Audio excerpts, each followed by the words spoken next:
ไปเลยนะคะ You have to cook the chicken until it is absolutely deliciously fragrant because we want to infuse the chicken with delicious curry flavors to make sure that it stays flavorful after we add it into our boiled coconut milk. Then we will add in the additional curry powder.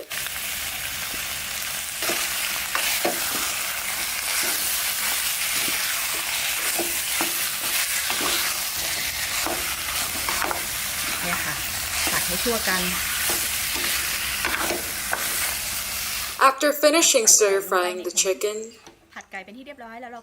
make sure that everything is infused and it is time to put into our boiling coconut milk and to let boil for a little while longer. We will only need to boil this much coconut milk for now. We have reached to one of our final components of the dish, which is prepping our noodles by quickly boiling them and prepping some crispy noodles for our toppings. The noodles traditionally used in khao soi are flat egg noodles that come in a tangled up bundle like this, so we have to make sure to untangle the noodles before we boil them. We can put it in the boiling water right away and untangle the noodles until they are perfectly soft and boiled. If the noodles aren't entangled, they will stick to each other and they'll become a real sticky mess. Alright, our noodles are now properly cooked.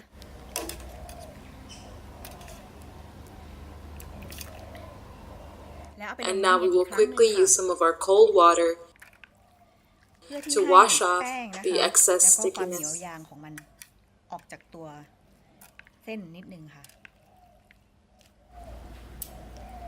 Then we will pour in a little bit of oil on the noodles to mix it evenly to make sure that they don't stick to each other again.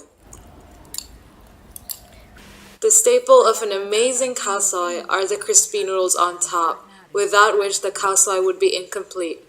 So we will fry them right away in some oil.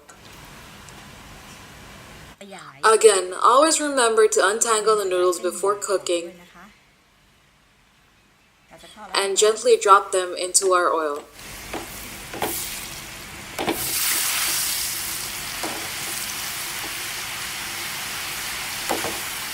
มันจะขึ้นฟูแบบนี้ค่ะ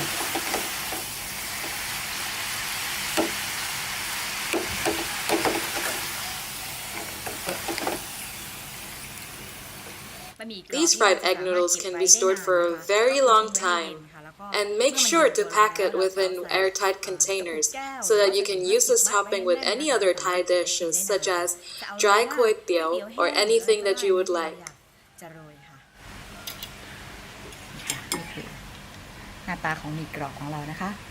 Everything is now prepped and ready to go. So it's time to add our final seasonings to our curry so that it is ready to eat. The chicken has already been cooked and now we will add in some additional palm sugar to add to the sauce. We will also use additional seasoning sauce to make it even more flavorful.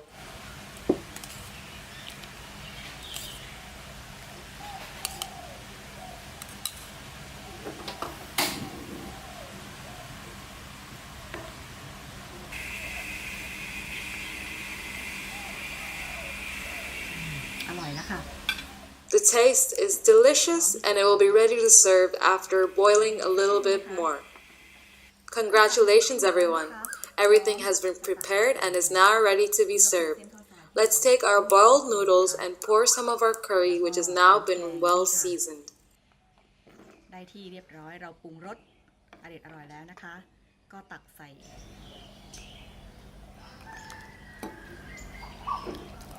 Also, as mentioned earlier, you can use any other kind of meat such as beef, fish balls, or even fish sausages, depending on your preference. As for our toppings, let's break off some of our crispy noodles on top of our khao soi, as well as some fresh coriander leaves and some scallions.